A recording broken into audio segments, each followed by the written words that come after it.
Chapter 10.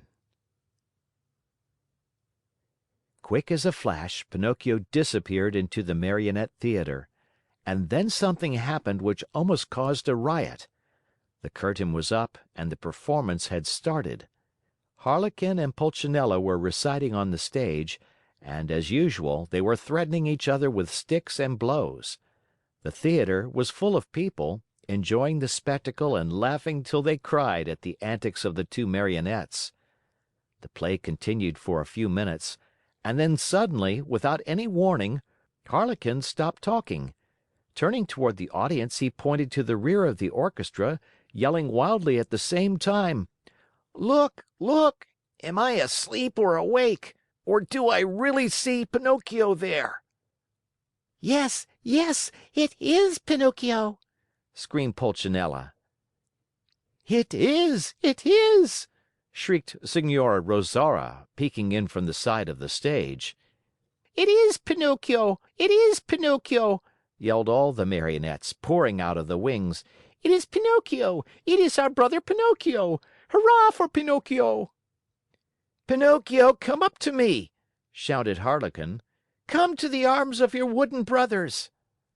At such a loving invitation, Pinocchio, with one leap from the back of the orchestra, found himself in the front rows. With another leap, he was on the orchestra leader's head. With a third, he landed on the stage. It is impossible to describe the shrieks of joy, the warm embraces, the knocks, and the friendly greetings with which that strange company of dramatic actors and actresses received Pinocchio. It was a heartrending spectacle, but the audience, seeing that the play had stopped, became angry and began to yell: "The play! The play! We want the play!" The yelling was of no use, for the Marionettes, instead of going on with their act, made twice as much racket as before, and, lifting up Pinocchio on their shoulders, carried him around the stage in triumph. At that very moment, the director came out of his room. He had such a fearful appearance that one look at him would fill you with horror. His beard was as black as pitch, and so long that it reached from his chin down to his feet. His mouth was as wide as an oven, his teeth like yellow fangs, and his eyes two glowing red coals. In his huge hairy hands, a long whip, made of green snakes and black cat's tails twisted together, swished through the air in a dangerous way. Oh, at the unexpected apparition, no one dared even to breathe. One could almost hear a fly go by. Those poor Marionettes, one and all, trembled like leaves in a storm. "Why have you brought such excitement into my theater?" the huge fellow asked Pinocchio with the voice of an ogre suffering with a cold. "Believe me, your honor, the fault was not mine." "Enough! Be quiet! I'll take care of you later." As soon as the play was over, the director went to the kitchen, where a fine big lamb was slowly turning on the spit. More wood was needed to finish cooking it. He called Harlequin and Pulcinella and said to them: "Bring that Marionette to me. He looks as if he were made of well-seasoned wood. He'll make a fine fire for this spit." Harlequin and Pulcinella hesitated a bit. Then, frightened by a look from their master, they left the kitchen to obey him. A few minutes later they returned, carrying poor Pinocchio, who was wriggling and squirming like an eel and crying pitifully: "Father, save me! I don't want to die! I don't want to die!" End of chapter. Chapter 11. In the theater, great excitement reigned. Fire Eater, this was really his name, was very ugly, but he was far from being as bad as he looked. Proof of this is that, when he saw the poor Marionette being brought in to him, struggling with fear and crying, "I don't want to die! I don't want to die!" he felt sorry for him and began first to waver and then to weaken. Finally, he could control himself no longer and gave a loud sneeze. At that sneeze, Harlequin, who until then had been as sad as a weeping willow, smiled happily and leaning toward the Marionette, whispered to him, "Good news, brother mine! Fire Eater has sneezed and this is a sign that he feels sorry for you. You are saved." For be it known that, while other people, when sad and sorrowful, weep and wipe their eyes, Fire Eater, on the other hand, had the strange habit of sneezing each time he felt unhappy. The way was just as good as any other to show the kindness of his heart. After sneezing, Fire Eater, ugly as ever, cried to Pinocchio, Stop crying! Your wails give me a funny feeling down here in my stomach and...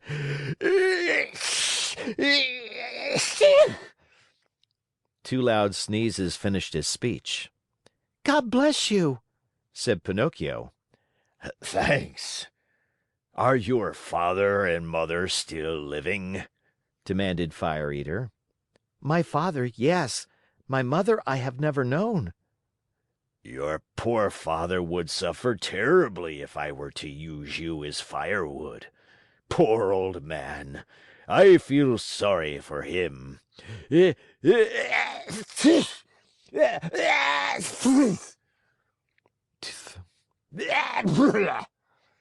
Three more sneezes sounded louder than ever.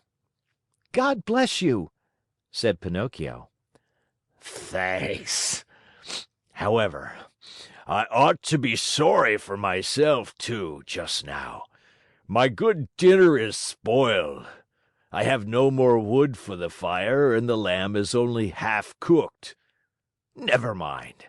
In your place, I'll burn some other Marionette. Hey there, officers! At the call, two wooden officers appeared, long and thin as a yard of rope, with queer hats on their heads and swords in their hands.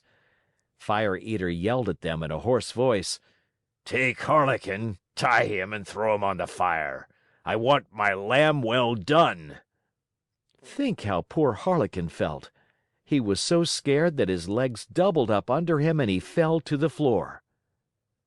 Pinocchio, at that heartbreaking sight, threw himself at the feet of Fire Eater and, weeping bitterly, asked in a pitiful voice which could scarcely be heard, "Have pity, I beg of you, signore." There are no signori here. "Have pity, kind sir." There are no sirs here. "Have pity, your excellency."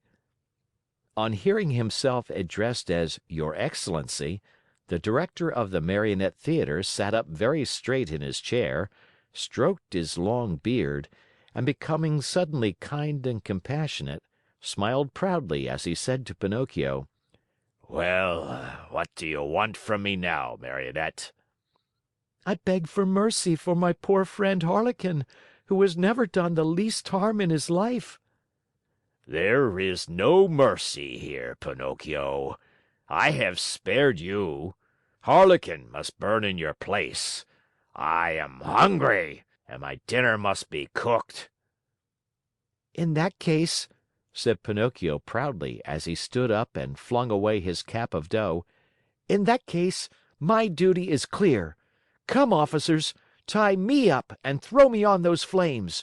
No, it is not fair for poor Harlequin, the best friend that I have in the world, to die in my place." These brave words, said in a piercing voice, made all the other Marionettes cry.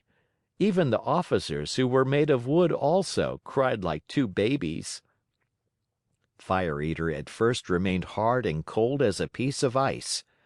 But then, little by little, he softened and began to sneeze. And after 4 or 5 sneezes, he opened wide his arms and said to Pinocchio, You are a brave boy.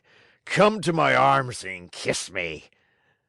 Pinocchio ran to him, and scurrying like a squirrel up the long black beard, he gave Fire Eater a loving kiss on the tip of his nose.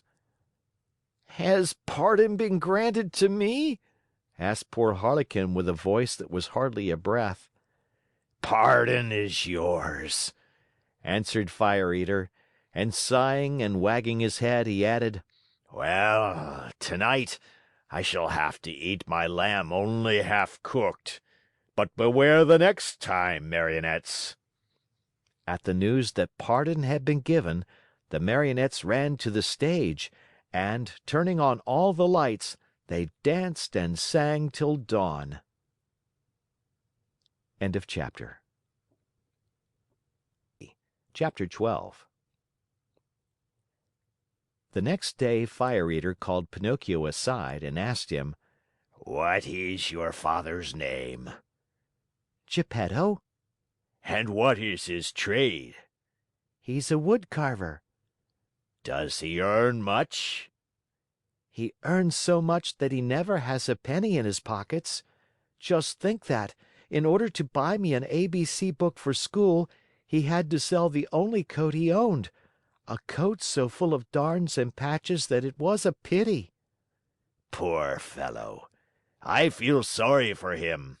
Here, take these 5 gold pieces. Go, give them to him with my kindest regards." Pinocchio, as may easily be imagined, thanked him 1,000 times.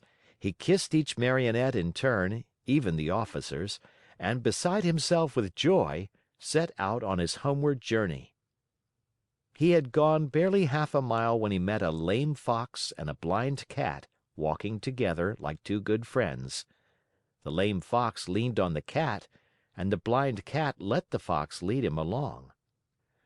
"Good morning, Pinocchio," said the Fox, greeting him courteously. "How do you know my name?" asked the Marionette. "I know your father well." "Where have you seen him?" "I saw him yesterday standing at the door of his house." "And what was he doing?" "He was in his shirt sleeves, trembling with cold." "Poor father! But after today, God willing, he will suffer no longer." "Why?" "Because I have become a rich man." "You, a rich man?" said the Fox, and he began to laugh out loud. The Cat was laughing also, but tried to hide it by stroking his long whiskers. "There is nothing to laugh at!" cried Pinocchio angrily. "I'm very sorry to make your mouth water, but these, as you know, are 5 new gold pieces." And he pulled out the gold pieces which Fire Eater had given him. At the cheerful tinkle of the gold, the Fox unconsciously held out his paw that was supposed to be lame, and the Cat opened wide his 2 eyes till they looked like live coals, but he closed them again so quickly that Pinocchio did not notice. "And may I ask," inquired the Fox, "what are you going to do with all that money?" "First of all," answered the Marionette, "I want to buy a fine new coat for my father, a coat of gold and silver with diamond buttons. After that, I'll buy an ABC book for myself." "For yourself?" "For myself. I want to go to school and study hard." "Look at me," said the Fox. "For the silly reason of wanting to study, I have lost a paw." "Look at me," said the Cat. "For the same foolish reason I have lost the sight of both eyes." At that moment, a blackbird, perched on the fence along the road, called out sharp and clear: "Pinocchio, do not listen to bad advice. If you do, you'll be sorry." Poor little blackbird! If he had only kept his words to himself! In the twinkling of an eyelid, the Cat leaped on him and ate him, feathers and all. After eating the bird, he cleaned his whiskers, closed his eyes, and became blind once more. "Poor blackbird!" said Pinocchio to the Cat. "Why did you kill him?" "I killed him to teach him a lesson. He talks too much. Next time he will keep his words to himself." By this time the 3 companions had walked a long distance. Suddenly the Fox stopped in his tracks and, turning to the Marionette, said to him: "Do you want to double your gold pieces?" "What do you mean?" "Do you want 100, 1,000, 2,000 gold pieces for your miserable 5?" "Yes, but how?" "The way is very easy. Instead of returning home, come with us." "And where will you take me?" "To the city of Simple Simons." Pinocchio thought a while and then said firmly: "No, I don't want to go. Home is near, and I'm going where Father is waiting for me. How unhappy he must be that I have not yet returned! I have been a bad son, and the Talking Cricket was right when he said that a disobedient boy cannot be happy in this world. I have learned this at my own expense. Even last night in the theater, when Fire Eater, brrr, the shivers run up and down my back at the mere thought of it."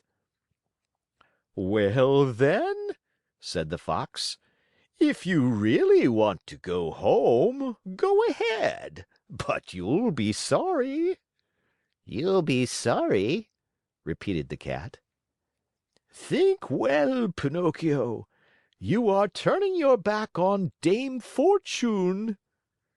"On Dame Fortune," repeated the Cat. "Tomorrow your 5 gold pieces will be 2,000." "2,000," repeated the Cat. "But how can they possibly become so many?" asked Pinocchio wonderingly. "I'll explain," said the Fox. "You must know that, just outside the city of Simple Simons, there is a blessed field called the Field of Wonders. In this field, you dig a hole, and in the hole, you bury a gold piece. After covering up the hole with earth, you water it well, sprinkle a bit of salt on it, and go to bed. During the night, the gold piece sprouts, grows, blossoms, and next morning you find a beautiful tree that is loaded with gold pieces." "So that if I were to bury my 5 gold pieces," said Pinocchio with growing wonder, "next morning I should find how many?" "It is very simple to figure out," answered the Fox. "Why, you can figure it on your fingers. Granted that each piece gives you 500, multiply 500 by 5. Next morning you will find 2,500 new, sparkling gold pieces." "Fine! Fine!" cried Pinocchio, dancing about with joy. "And as soon as I have them, I shall keep 2,000 for myself, and the other 500 I'll give to you two." "A gift for us?" cried the Fox, pretending to be insulted. "Why, of course not." "Of course not," repeated the Cat. "We do not work for gain," answered the Fox. "We work only to enrich others." "To enrich others," repeated the Cat. "What good people!" thought Pinocchio to himself, and forgetting his father, the new coat, the ABC book, and all his good resolutions, he said to the Fox and to the Cat: "Let us go. I am with you." End of chapter.